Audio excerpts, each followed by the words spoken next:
Bismillahirrahmanirrahim. Assalamualaikum warahmatullahi wabarakatuh. Selamat sore.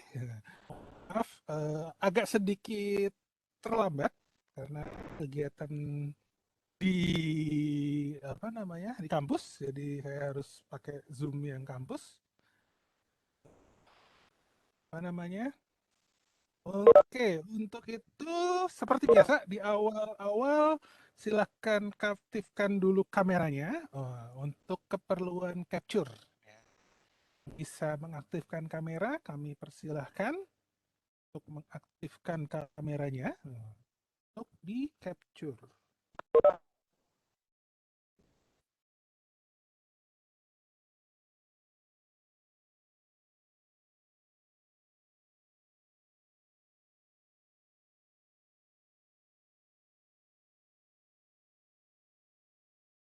Wah, Anissa and the Gang baru keluar. Oh, baru keluar satu. Oke, saya capture dulu untuk halaman pertama. Satu, dua, tiga.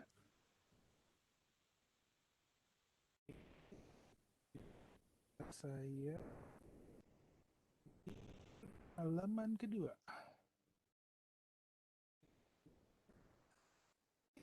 Satu, dua, tiga.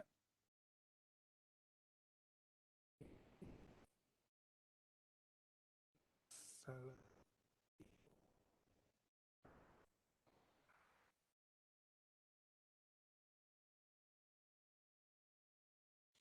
Oke, baik. Terima kasih. Oke, saya coba share materi hari ini.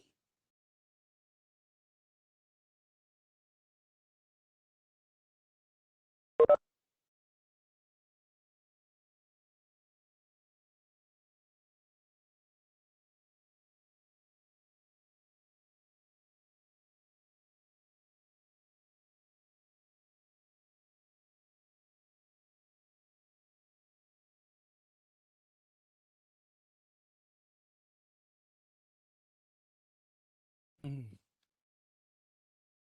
Oke. Oke, baik. Berarti hari ini kita akan masuk ke minggu kelima. Nah, di minggu kelima ini kita belajar tentang apa itu looping. Ya, looping di sini atau perulangan di sini fungsinya adalah untuk membuat sebuah aplikasi yang menampilkan sebuah code atau sintak yang berulang, tapi kita buat sedemikian rupa sehingga hanya dengan menggunakan satu buah looping, tapi code tersebut perulangannya bisa dilakukan secara berkali-kali. Nah, tujuannya adalah melakukan efisiensi. Daripada misalkan Anda diminta menampilkan dari angka 1 sampai 1 juta. Wow, mampus deh itu. Bisa Pak copy paste, tapi kan copy pastenya tetap kita ganti. Print 1, print 2, print 3, sampai print 1 juta. Oh, ngeditnya kesel. Apalagi kalau diketik semua. Print 1, print 2, print 3. Wah, itu lebih lebih seru lagi itu. Berarti Anda sudah mengetik 10 jarinya sudah bagus. Tapi kalau sampai 1 juta juga mampus juga gitu kan. Nah, dengan menggunakan looping, kita akan memodifikasi coding program sehingga akan mempermudah pembacaannya ataupun akan mempermudah dalam proses pembuatan aplikasinya. Oke, jadi kita akan bicara apa itu definisinya. Nah, sudah dibicarakan sekilas, terus kemudian ada apa saja yang umum digunakan di dalam looping, terus kemudian nanti ada contoh dan implementasinya.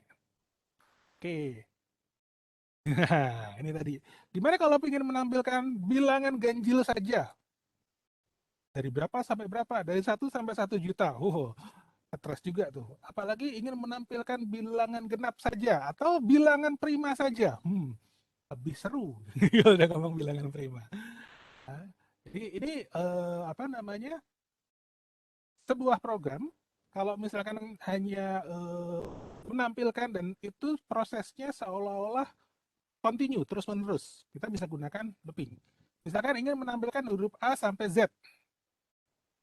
Sama tadi, berarti kita hanya ingin tampilkan A, B, C, D, E, F, G, H, I, J, K, L, M, N, O, P, Q, R, S, T, U, Z. Nah, gitu ya. Nah, jadi bagaimana kita buat coding sedemikian rupa untuk menampilkan karakter kode ASCII dari nomor sekian sampai nomor sekian. Sehingga akan munculnya A sampai Z. Nah, oke ya, lanjut. Secara definisi kita tahu namanya ada yang disebut dengan iterasi di bahasa Indonesianya, atau juga repetisi, atau paling gampangnya orang luar negeri selalu bilangnya looping gitu ya. Kita aja yang ikut-ikutan gitu ya. Jadi dalam arti kalau sudah bicara perulangan, nah ini kita bicara bagaimana membuat sebuah struktur program di mana instruktur yang dimasukkan atau sintak yang dimasukkan akan diulang sehingga menyebabkan codingnya apa namanya lebih efisien kan daripada harus menulis sekian banyak. Nah, pengulangan yang diinginkan itu bisa kita tentukan dari code-nya secara hard code-nya itu artinya kita tentukan atau juga kita definisikan pada saat running. Nah, ini nanti yang akan kita lihat ya perbedaannya dan biasanya bicaranya adalah kapan kita nanti menggunakan looping yang ini dan kapan kita menggunakan looping yang lainnya. Nah, ini nanti yang akan kita bahas. Secara struktur, di dalam sebuah looping atau iterasi, ada 3 komponen utama. Yang pertama adalah inisialisasi. Inisialisasi ini adalah sebagai start awal dari sebuah looping. Jadi wajib Pak, wajib. Nggak ada istilah sunnah. Semuanya wajib. Nah, kemudian bagian keduanya adalah test expression. Artinya disinilah yang menentukan apakah looping ini sudah selesai atau belum. Karena biasanya expressionnya adalah sebuah kondisi.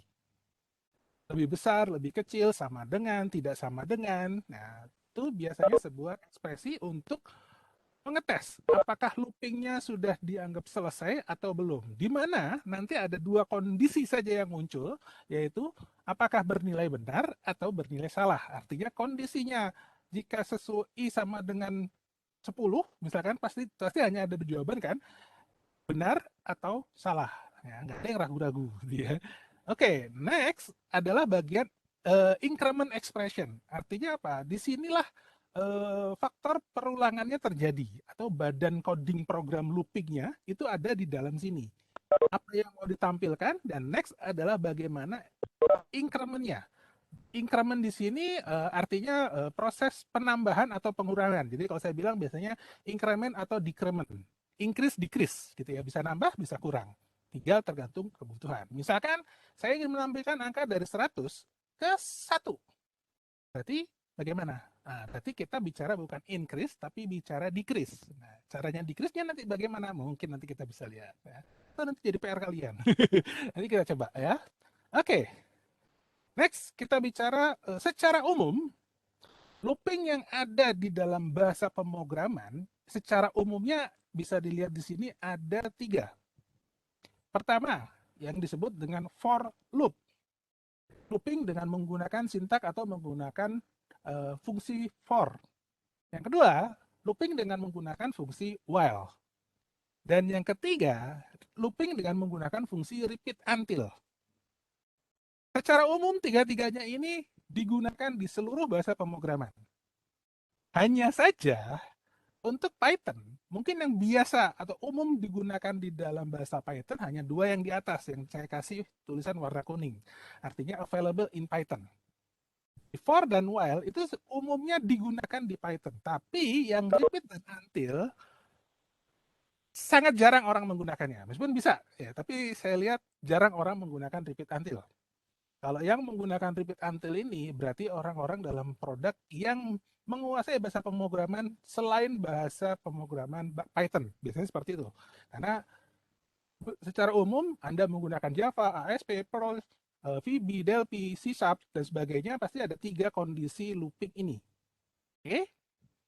Untuk Python berarti gimana Pak? Nah, nanti saya coba terangkan singgung sedikit, tapi memang jarang orang menggunakan ya, karena selalu di dalam tutorial mereka bilang hanya for dan while, repeat dan until jarang ada yang menggunakan. Sebenarnya bisa, kita bisa apa namanya gunakan, tapi karena tidak umum orang tidak menggunakan dengan menggunakan while saja sudah bisa diselesaikan, berarti tidak wajib. Ya, oke, tapi untuk perkenalan sih silakan. Anda bisa gunakan, Anda boleh juga tidak menggunakan. Tapi yang jelas, looping ini digunakan untuk menampilkan sebuah fungsi yang sifatnya berulang. Nah, biasanya ada yang nanya, terus Pak, kapan saya pakai for, kapan saya pakai while, dan kapan saya pakai repeat until? Artinya dalam kondisi coding seperti apa? Nah, nanti kita akan jelaskan di slide berikutnya. Oke, di slide ini saya nggak akan tulis definisi dan sebagainya. Nah, jadi silakan dicatat, nah, biar ada kerjaan, nggak bubuk. Gitu. Oke, so di looping for bisa dilihat di flowchart-nya. Gambarnya seperti ini. Artinya apa? Dia akan menampilkan sesuai urutan sequence-nya dari atas ke bawah. Kita coba jelaskan satu persatu. Oke. Yang di sebelah kiri ini pseudocode-nya, yang sebelah kanan mungkin lebih mengarah ke coding program algoritmanya. Oke, so kita akan mulai dari start. Terus kemudian kita melakukan, tadi ingat, di dalam looping pasti ada inisialisasi. Nah ini, kita lakukan inisialisasi M sama dengan 1. Next, selanjutnya cetak M, artinya print M. Maka dia akan muncul nilai M adalah 1. Oke, that's it, selesai. Next, baca proses berikutnya, M sama dengan M plus 1. Artinya apa? Nilai variabel M sekarang diisi dengan nilai variabel M sebelumnya ditambahkan dengan 1. Sehingga total M-nya adalah 2. Kok 2, Pak? Iya kan, tadi M-nya 1. Sekarang M tambah 1, berarti M-nya sekarang jadi 2.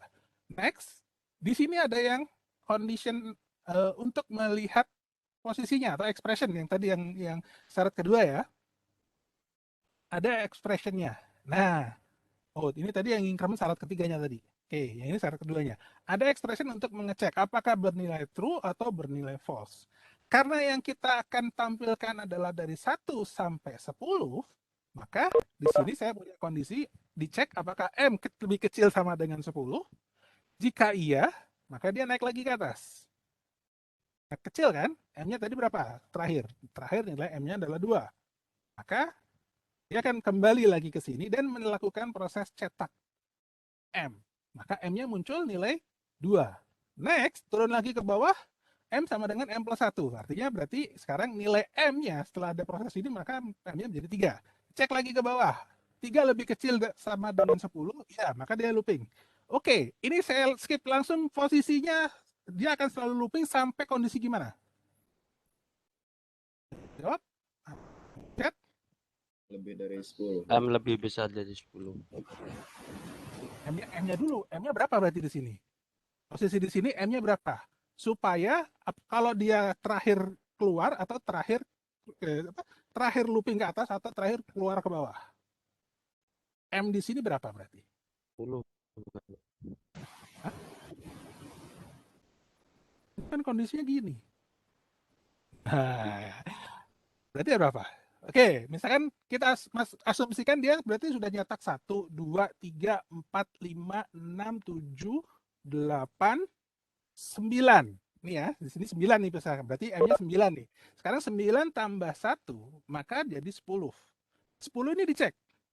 M lebih kecil sama dengan 10, benar atau tidak? Benar apa enggak? Ayo. M lebih kecil sama dengan 10. Masih benar kan? Ya dia looping ke atas. Kalau looping ke atas, berarti apa? Tampilkan angka 10. Kemudian baru M tambah 1 berarti 11. Sehingga 11 lebih kecil atau sama dengan 10? Tidak. Baru dia keluar. Oke? Bayang maksudnya? Oke, yang jelas looping for gambarannya seperti ini dulu. Jika ada pertanyaan silahkan open mic langsung. Prosesnya for ini seperti ini.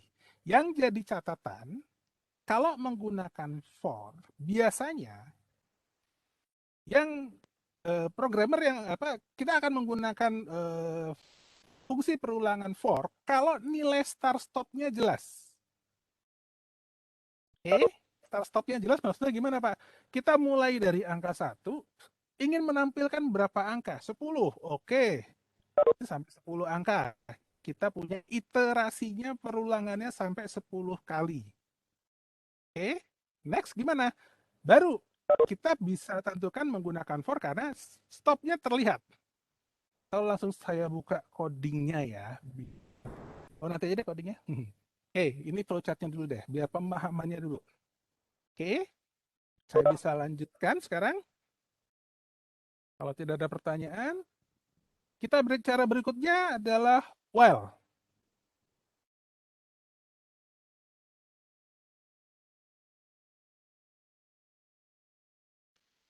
Kira-kira bedanya terlihat nggak antara for dan while? Menurut Anda, bedanya di mana? Kita lihat, ada yang bisa menganalisis dari gambar flow ini, bedanya yang ini, dan yang ini apa?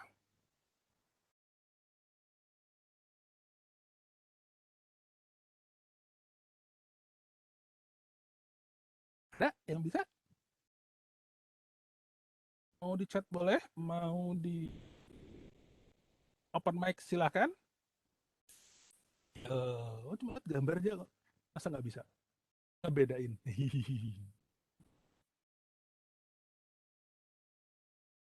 Belum bisa? Oke, nggak apa-apa. Jadi di sini coba Anda lihat, terlihat bentuk kondisionalnya. Yang sebelumnya, kondisionalnya ada di bawah. Sedangkan yang while, kondisionalnya ada di atas. Oke. Nah, jadi pada saat kita melakukan inisialisasi awal, M sama dengan 1. Nah, dia langsung dicek. Apakah M ini lebih kecil atau sama dengan 10? Oke. Karena M-nya 1 berarti benar dong. Lebih kecil kan? Nah, karena lebih kecil, maka dia cetak M. Benarnya 1. M plus 1 berarti M-nya sekarang 2. Muter ke atas. 2 lebih kecil daripada 10? Benar. Cetak M. M-nya 2. 2 tambah 1. 3 M-nya. Cetak 3. Terus, sampai berapa? Sampai, kalau ini 9, kalau M-nya bernilai 9, maka saya cetak M 9. M tambah 1, 10. 10 lebih kecil atau sama dengan 10? Benar kan? Turun lagi ke bawah, cetak 10. M-nya tambah 1, 11. 11 lebih kecil atau sama dengan 10? Tidak, maka dia keluar. Oke? So, Pak, berarti kalau misalkan saya ingin menampilkan angka 1 sampai 10, boleh nggak Pak saya pakai while? Silahkan. Cuma, nah, saya bilang tadi, cuma biasanya orang kalau menggunakan coding, selama angkanya sudah jelas, dia akan menggunakan for.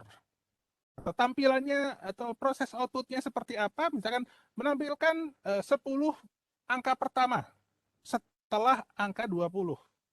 Kan udah tahu tuh, berarti cuma munculin 20, 21, 22, 23, dan seterusnya. Sebanyak 10 angka. Biasanya menggunakan for. Kapan saya pakai while ini?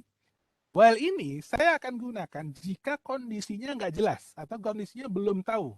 Belum tahunya apa? Misal, saya ingin menampilkan dari angka 1 sampai 1 juta. Itu pakai for nggak? Masih pakai for, Pak. Oke, gimana kalau saya ingin menampilkan dari angka 1 sampai tak hingga? Nah, terus kapan berhentinya, Pak? Nah, berhentinya kalau kondisinya misalkan tertekan tombol enter. Nah, itu baru pakai while. Apa? Saya nggak tahu kapan kita menekan tombol enter while, tombol enternya. Kan? Jadi kita akan gunakan fungsi while. Atau misalkan saya ingin menampilkan sebuah nilai secara terus-menerus berdasarkan inputan. Di mana keluarnya program jika ditekan tombol 0 atau angka 0. Jadi misalkan masukkan, programnya seolah masukkan sebuah angka. Anda ketik angka sembarang, 3. Kemudian tampilkan angka tersebut, kita tampilkan. Kemudian seolah-olah programnya meminta lagi, masukkan sebuah angka, terus saja seperti itu. Dia akan keluar kalau Anda nekan tombol 0 atau angka 0. Nah, kita bisa bikin loopingnya berarti kan? Seolah-olah saya bikin loopingnya adalah memasukkan sebuah nilai yang apapun itu, tapi kalau nilainya bernilai 0, kan dia akan keluar. Oke, kalau pakai for bisa nggak? Nggak mungkin, karena kita nggak tahu berapa kali kita akan menginputkan angka yang nantinya adalah angkanya muncul angka 0. Meskipun nanti kalau udah expert bisa aja sih, tapi saya bisa skip dulu deh. Kalian karena bukan faknya. Kalau kalau memang kalian faknya untuk programming beda cerita. Tapi yang jelas ini secara umum while, for, perbedaannya di situ. Oke. Saya lanjutin di kondisi yang looping terakhir, yaitu repeat until. Oke, ini gambarnya ada kesalahan. Saya cuma ngambil aja supaya saya perbaiki karena harusnya di sini ada cetak ya. Saya coba tambahkan dulu. Tambahkan teksnya di situ saya. Jadi di sini harusnya ada font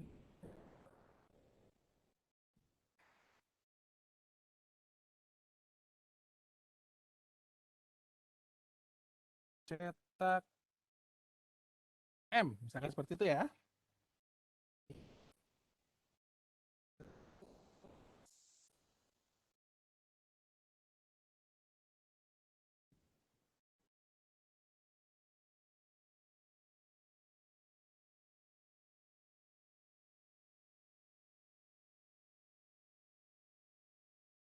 Seharusnya panahnya dari sini. Ini nggak ada, ya nggak ada. Jadi false-nya keluar dari sini. Ya false-nya berarti keluar dari sini. Oke, jadi kalau melihat seperti ini, Anda pasti akan lihat, tuh Pak, ini apa bedanya dengan for, gitu kan? Nah, beda banget.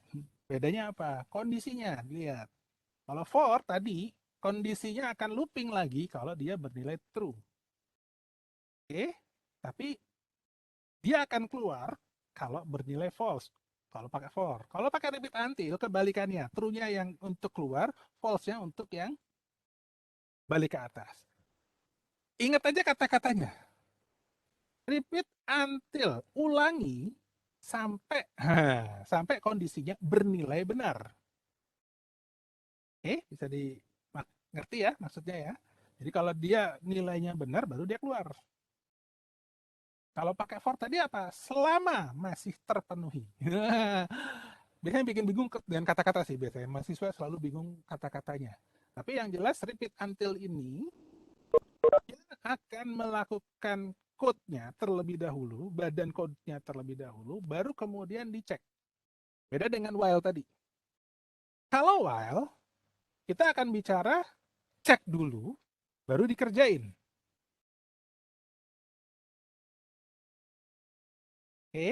Jadi kita bicara bedanya, mudah-mudahan bisa mengambil kesimpulan sendiri. Nah, kalau for tadi loopingnya seperti itu Pak, cuma bedanya selama dia belum terpenuhi, dia looping. Kalau repeat, gambarnya seperti ini. Artinya apa? Jika dia sudah terpenuhi, baru dia keluar. Ya, nah, kalau saya pindahkan ini pasti gambar coretannya hilang, tapi nggak apa-apa ya, biar terlihat dulu bedanya seperti apa. Oke, bisa dilihat di sini ya. Ini yang for nih. Loopingnya pada saat dia bernilai yes. Oke, fungsinya M lebih kecil daripada 10, sama ya. Sedangkan yang ini, nah ini kalaupun berubah, ini angkanya juga berubah nih.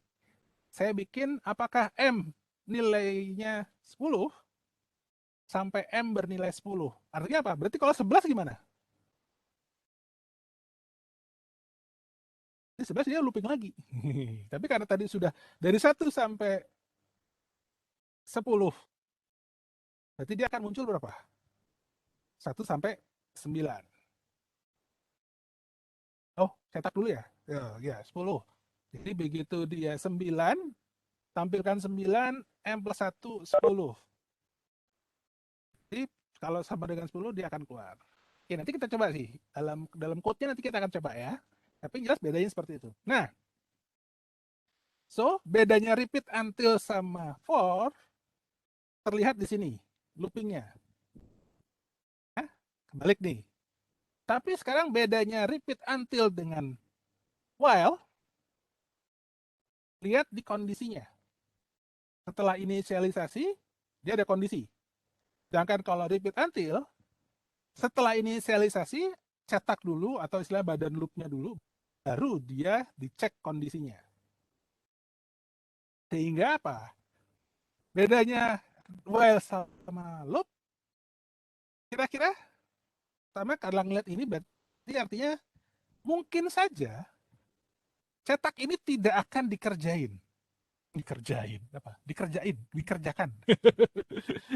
Jadi fungsi ini mungkin saja tidak akan disentuh sama sekali kalau inisialnya ternyata atau kondisinya ternyata tidak bernilai true.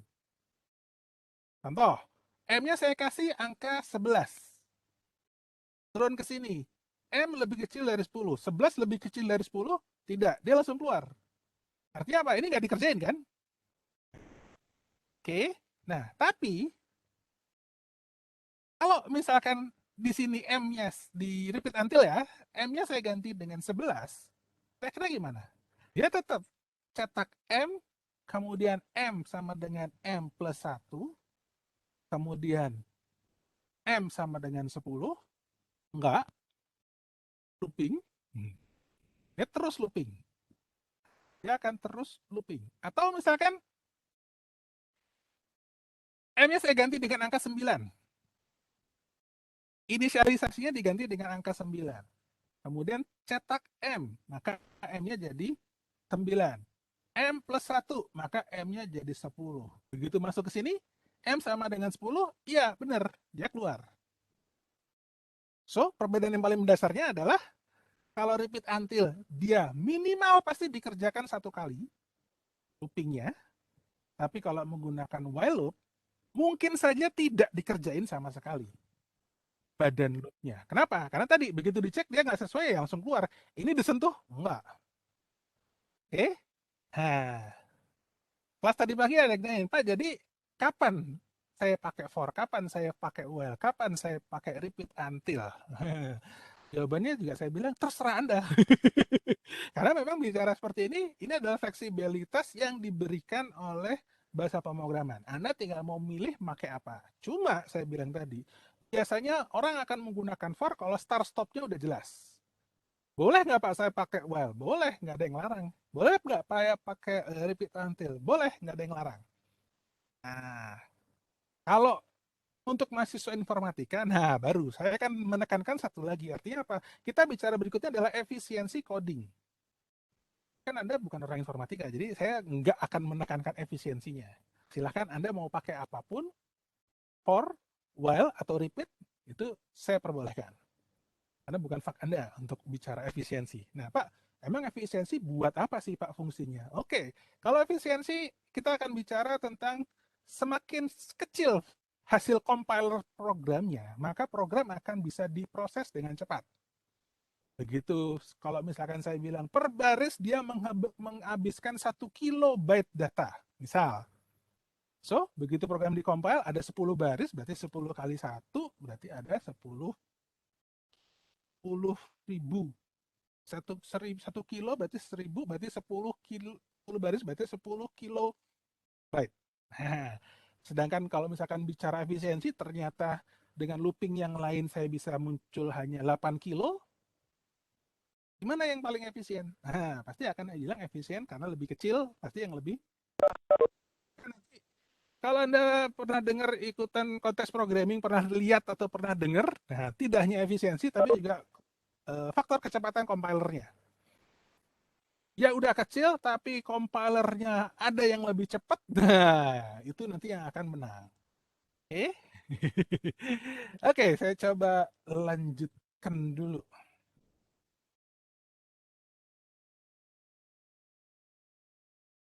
Nah, ini mengulang yang tadi ya. Ada yang disebut dengan apa namanya? Badan loopnya. Dan kondisi loopnya ada di mana? Kondisi loopnya ada di sini. Ini code-code sebelumnya dan ini code-code setelahnya. Bedanya apa? Bedanya kalau di code looping itu pada saat kondisi selectionnya ini baru body loopnya.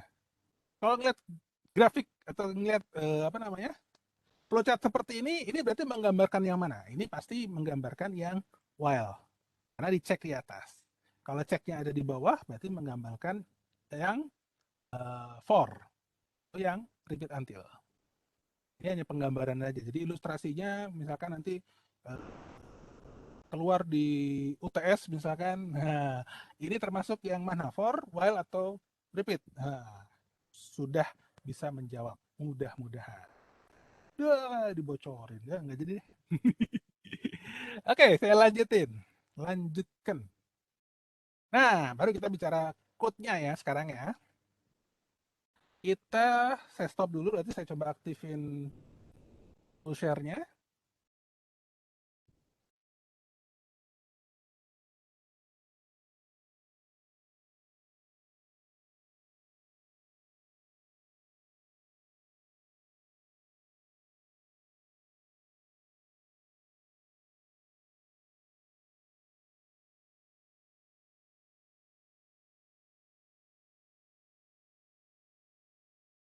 Oke, saya coba aktifkan Python-nya. Di sini saya pakai Python desktopnya aja yang IDLE-nya.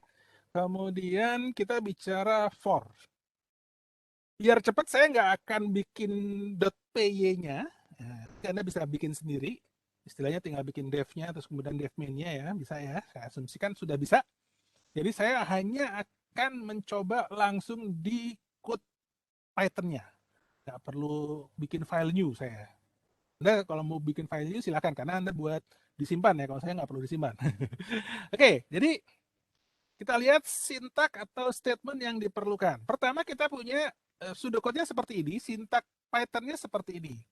Di mana kita punya for, terus kemudian ada variabel, kemudian ada in range, artinya dalam sebuah range tertentu. Makanya tadi kalau pakai for adalah kita sudah tahu batasannya, dari mana sampai mana. Batasannya misalkan in range-nya dalam sebuah array, in range-nya dalam sebuah list, in range-nya dalam sebuah tuple. Kalau di Python banyak ya, pokoknya dalam range yang tertentukan. Di sini ada inisialnya, kemudian ada termination-nya, ada increment-nya. Inisialnya adalah start-nya mau dari berapa, termination-nya itu stop-nya berapa, kemudian increment-nya baru kita akan nanti nambah atau kurang. Kita coba langsung, saya bikin for i in range.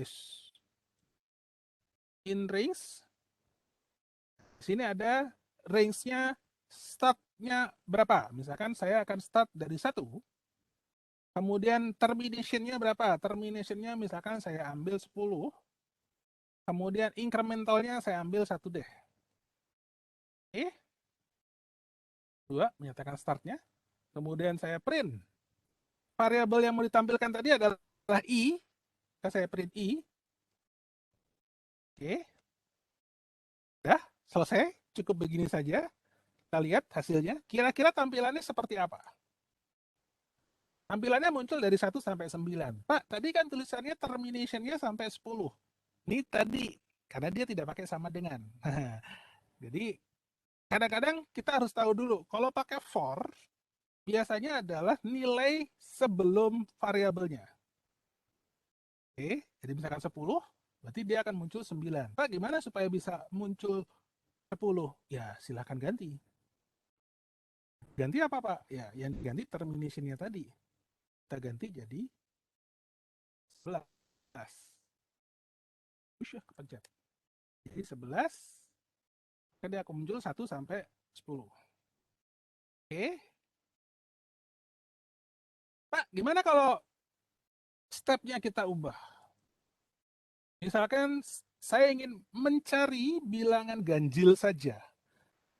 Increment-nya aja saya ganti. Increment-nya saya ubah jadi 2 misalkan. Tujuannya apa? Biar yang muncul adalah pertama nilai 1, selanjutnya ditambahkan dengan 2 maka jadi 3, tambah 2 jadi 5, dan seterusnya. Sampai M-nya atau I-nya tadi bernilai kurang dari 11. Oke, kita coba tes. Nah, keluarnya 1, 3, 5, 7, 9. Gimana kalau pengen keluar bilangan genapnya? Kalau ini bilangan ganjilnya ya. Gimana kalau bilang genapnya? So, bilangan genapnya ya kita ganti. Yang diganti apa? Kita bicara startnya atau inisialnya. Inisialnya berarti kita mulai dari angka 2, kita tambahkan dengan 2, maka yang muncul adalah 2, 4, 6, 8, 10. Oke, tes. Nah, 2, 4, 6, 8, 10. Oke, ini yang for ya. Nah, gimana kalau sampai 100? Ya tinggal ganti aja terminationnya berarti sampai 100. Atau karena 100 yang ingin muncul berarti 100. Bisa diikutin ya sampai di sini ya. Pak, gimana kalau nanti ceritanya saya mau mencari bilangan kelipatan 4 dari angka 1 sampai 100? Kira-kira gimana? Jadi saya bikin sebuah for. Nah, kemudian nanti dicek apakah nilai ini habis dibagi 4. Nah, itu kan udah nanti digabung dengan fungsi if misalkan. If i-nya habis dibagi 4, maka tampilkan i. Kalau nggak habis, looping. Nah, oke ya. Nanti itu tenang, minggu depan ada. Tapi itu tugas kalian. Oke, ini yang for. Saya lanjutkan. Caranya, ini yang tadi sama ya. Ini bentuknya saja. Ini juga sama tadi ya, kita sudah bikin. Ini. Next, saya lanjutkan. Setelah for, berarti kita akan coba yang while. Untuk while, nah, kita harus lakukan inisialisasi. Pertama kan kita lakukan inisialisasi terlebih dahulu, baru kondisi while-nya seperti apa. So,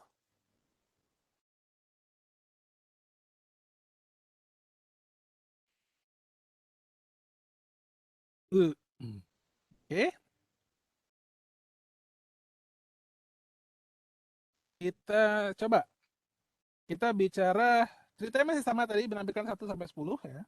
Saya nggak mau bikin yang ribet dulu.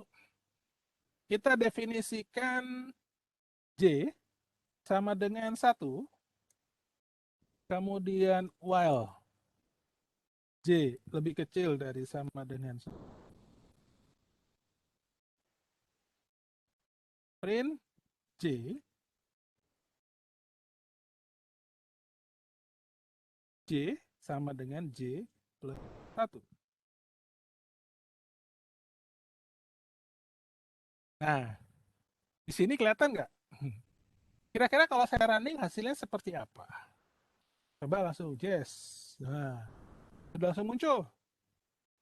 J-nya memunculkan dari 1 sampai 10. Bikin beda apa? Yang bikin beda adalah efisiensi tadi. Efisiensinya pakai for tadi ngabisin berapa baris? Cuma 2 baris. Tapi yang while, jadi berapa ini? Ada 4 baris. So, lebih cepat yang mana Pak? Ya lebih cepat yang for. Apa? 2 baris lawan 4 baris sudah pasti beda lah. Hasil compilernya. Tidak perlu dibuktikan. Oke ya. So, hasilnya sama, menampilkan 1 sampai 10. Cuma pakai for ataupun pakai while nggak ada bedanya, hasilnya sama. Cuma kalau tadi bilang begitu kita bicara nanti efisiensi, ya, dalam coding program bicara efisiensi, nah baru akan terlihat bedanya. Mana yang codingnya jadi simple, mana yang codingnya jadi ribet. Nanti begitu saya munculin repeat until itu lebih ribet lagi. Tapi karena Python nggak ada, makanya saya bilang ini lebih ribet lagi. Ya, oke. Sampai di sini. Ada yang ingin ditanyain. Artinya apa? Badan loopnya di mana? Badan loopnya adalah yang di sini. Yang di dalam ini. Ini adalah badan loopnya. Inisialisasi awal Pak, ini. Terminationnya mana? Terminationnya ini. Incrementnya mana? Incrementnya ini. Pak, bisa nggak kita ganti, Pak? Misalkan apa? J-nya bukan ditambah satu, tapi tambah 2. Tampilannya bagaimana? Nah, kalau misalkan saya hanya running yang ini, oke, kok nggak ada outputnya, Pak? Nah, iya. Karena Pak, nilai J saat ini yang paling terakhir adalah 10. While J lebih kecil sama dengan 10. Jadi seolah-olah apa? Seolah-olah saya mengisinya bukan J sama dengan 1, tapi J-nya adalah 10.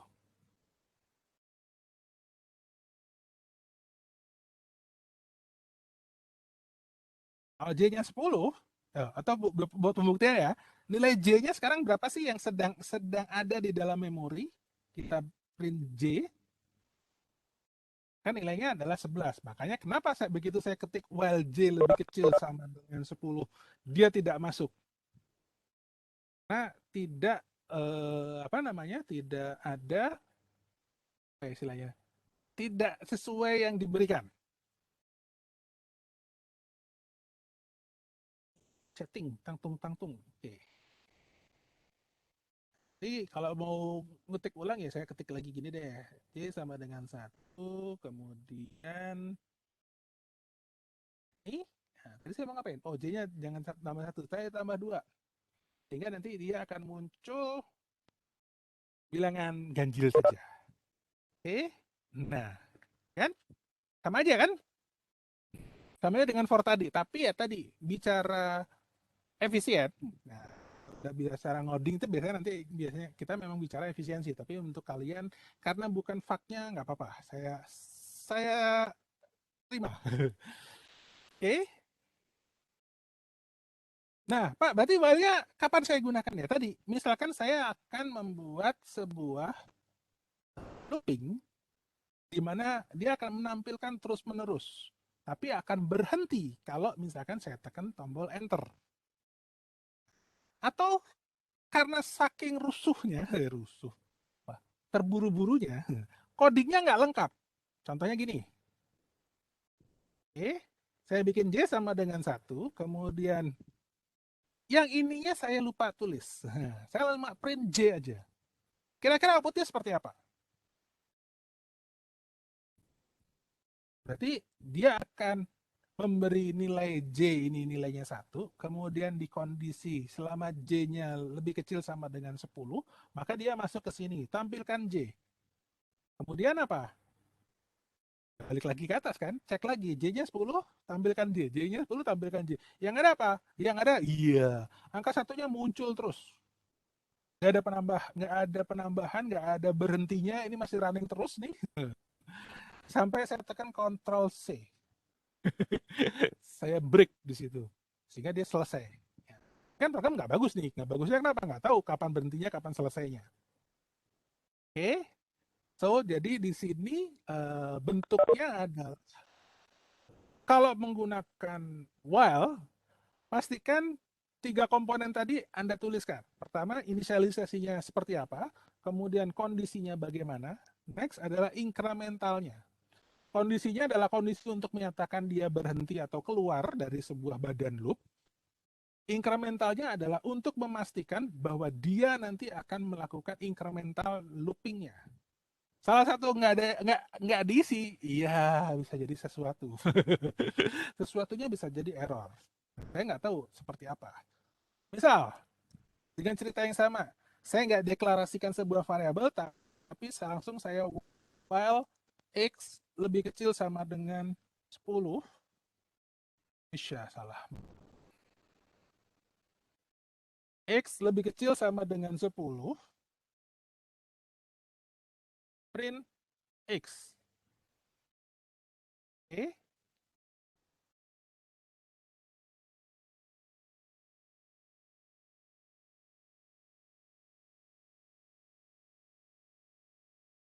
Sebutnya apa ini?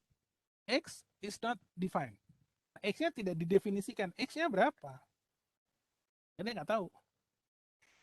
Nah, harus didefinisikan di awal. X-nya sama dengan 5. Baru saya bisa bikin print X, ya kan? Misalkan saya bikin X sama dengan X plus 1. Oke ya, mudah-mudahan sampai di sini bisa dipahami. Next. Tampilannya, ini while statement untuk flowchart-nya. Juga ini contohnya yang tadi sudah kita coba ya. Kemudian terakhir, nah ini slide terakhir hanya bicara repeat until. Bedanya apa? Bedanya di sini ada kondisi yang langsung kita anggap sebagai sebuah kondisi yang true. Artinya apa? Apapun itu langsung masuk ke dalam badan coding programnya. Dan kemudian baru dicek. Dicek untuk kondisinya, baru dia dinyatakan keluar. Oke. Kita coba langsung.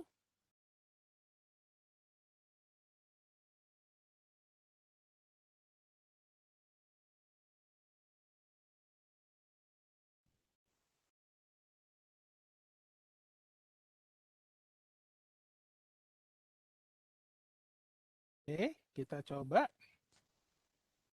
Saya punya K sama dengan 1. Nggak pakai juga bisa sih. Nah, apa kita coba dulu. While true, print K.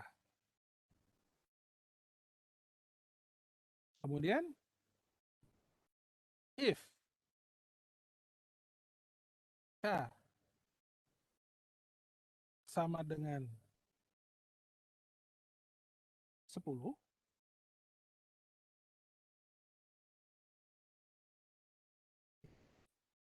dengannya kurang, maaf. K sama dengan 10, K break. Else, maaf, ada telepon masuk. Dulu ya, saya stop dulu.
Maaf Pak, masih ke-mute suara Bapak.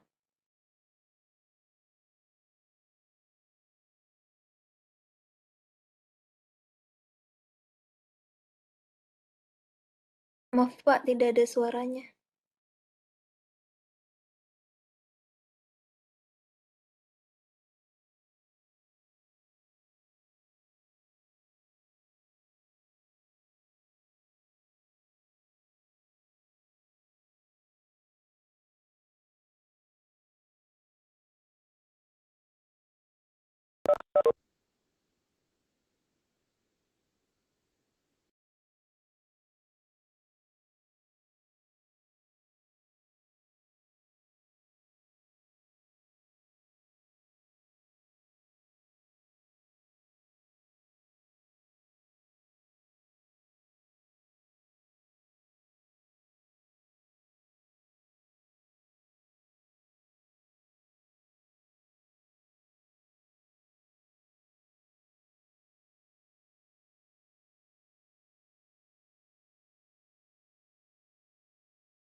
Tes, tes.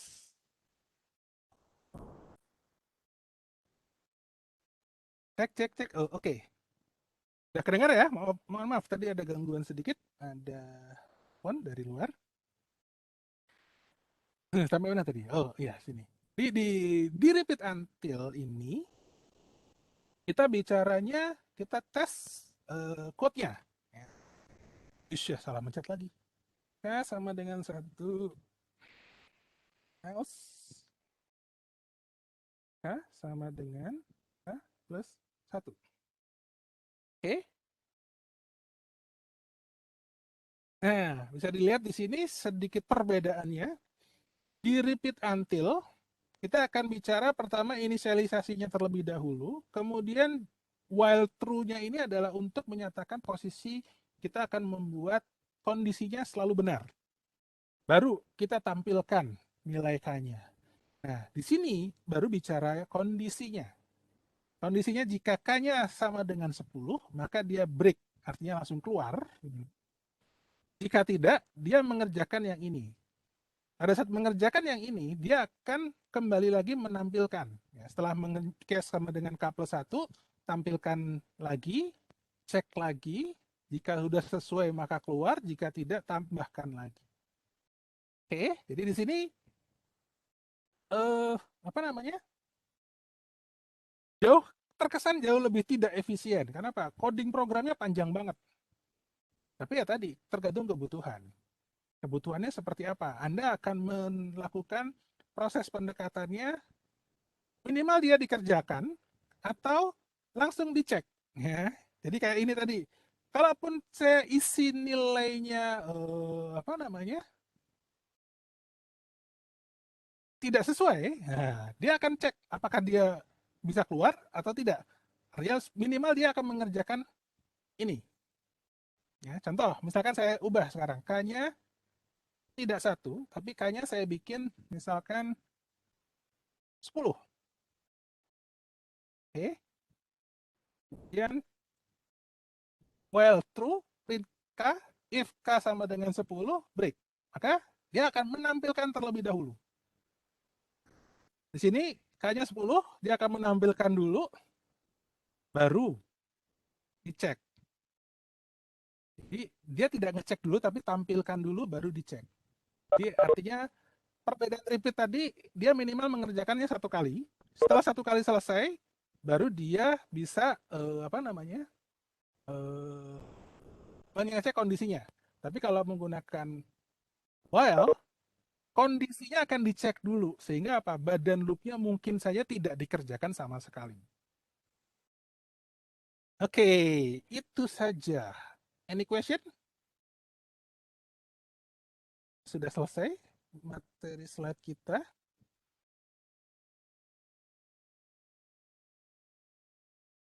Ada yang ikut ngambil nyobain? Nah, kalau ikut sambil nyobain nanti biasanya ada salah-salah itu pasti ketahuan.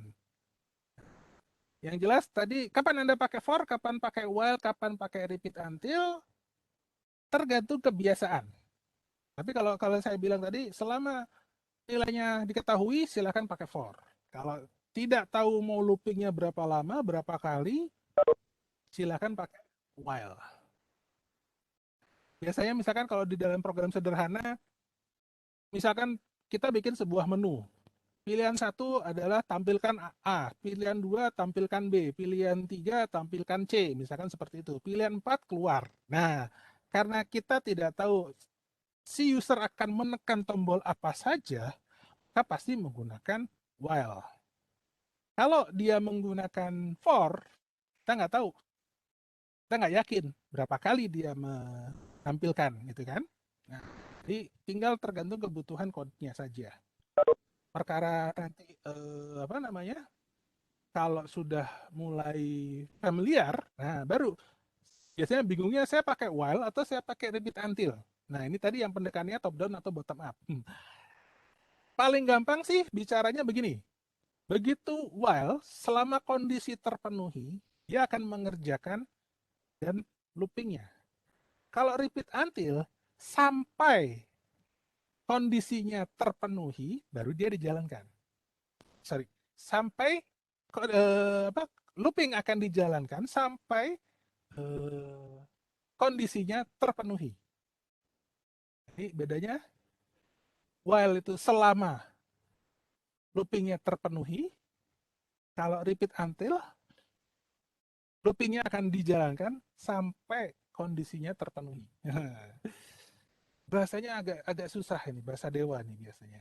Tapi mudah-mudahan bisa dipahami. Mahasiswa suka bingung kapan pakai while, kapan pakai repeat. Terus bedanya apa? Bedanya tadi, kondisinya dicek di atas atau kondisinya cek di bawah. Kalau kondisinya dicek di atas, berarti kemungkinan tidak dikerjakan sekali, tidak dikerjakan sama sekali, itu pasti ada. Tapi kalau dicek yang di bawah, dia pasti minimal dikerjakan 1 kali. Nah, begitu dicek, ternyata kondisinya terpenuhi, ya dia keluar. Kalau kondisinya di atas, begitu kondisinya tidak terpenuhi, maka dia keluar. Bedanya itu doang. Oke ya, baca bahasa logika aja kok ini sebenarnya. Kalau Anda susah mengertinya, tinggal dibahasa Indonesiakan. While condition, jika kondisi terpenuhi, maka kerjakan yang bawah, gitu kan? Nah, itu adalah kondisi while. Tapi kalau repeat until, ulangi sampai kondisinya terpenuhi. Jadi kalau tidak terpenuhi berarti dia masih diulang terus. Bahasa gampangnya sih seperti itu. Oke, any question so far? Ada pertanyaan silakan. Kemudian untuk minggu depan pemrograman algoritma dan pemrograman mungkin akan saya bikin secara sinkron lagi. Akan saya berikan tugas mandiri lagi, silakan dikerjakan tugas untuk dengan menggunakan looping ini. Dan tadi ada yang nanyain atau ada yang bilang mungkin karena keterlambatan mengirim jadi tidak bisa kirim. Nah, kalau masalah keterlambatan saya agak sedikit harus menghargai orang yang tepat waktu. So, yang belum bisa mengirimkan tugas yang kemarin, nggak apa-apa, saya masih kasih kesempatan, silakan dikirimkan di tugas berikutnya. Tapi, ada tapinya, karena tadi saya bilang saya harus menghargai Anda yang mengerjakan tepat waktu. Sehingga yang yang mengirimkan jawabannya tidak ke yang kemarin, tapi di tugas berikutnya pasti ada konsekuensinya. Kalaupun jawaban Anda 100% benar, berarti konsekuensinya adalah pasti ada pemotongan nilai. Nah, sampai 10% pasti akan saya lakukan, karena saya harus menghargai orang yang tepat waktu. Oke? Anda masih bisa ngirim? Bisa, silakan. Tapi kirimnya nanti di tugas yang berikutnya. Pastikan untuk terbiasa melakukan segala sesuatunya tepat waktu. Kalau nggak tepat waktu, kita kan juga pasti komplain kan. Nah, misalkan Anda udah masuk rumah sakit nih, ayah Anda orang tua Anda dalam kondisi kritis. Kita pinginnya pasti ditolong secepatnya kan. Kalau nggak kan kita ngomel-ngomel kan gitu kan. Nah, itu. Oke? Untuk minggu depan karena asinkron jadi mungkin saya hanya ngasih tugas saja. Tapi untuk kelas commerce mungkin nanti saya cek dulu jadwal kelasnya. Apakah juga akan diasinkronkan atau kita akan ketemu seperti biasa. Oke, baik. Kalau tidak ada pertanyaan untuk hari ini bisa saya cukupkan dulu. Mohon maaf tadi terlambat kita mulai, terus kemudian di sela-sela ada gangguan telepon juga. Jadi sekali lagi mohon maaf, mungkin mudah-mudahan di lain kesempatan tidak ada gangguan. Baik, terima kasih. Wassalamualaikum warahmatullahi wabarakatuh. Waalaikumsalam. Waalaikumsalam warahmatullahi wabarakatuh. Terima kasih Pak. Terima kasih.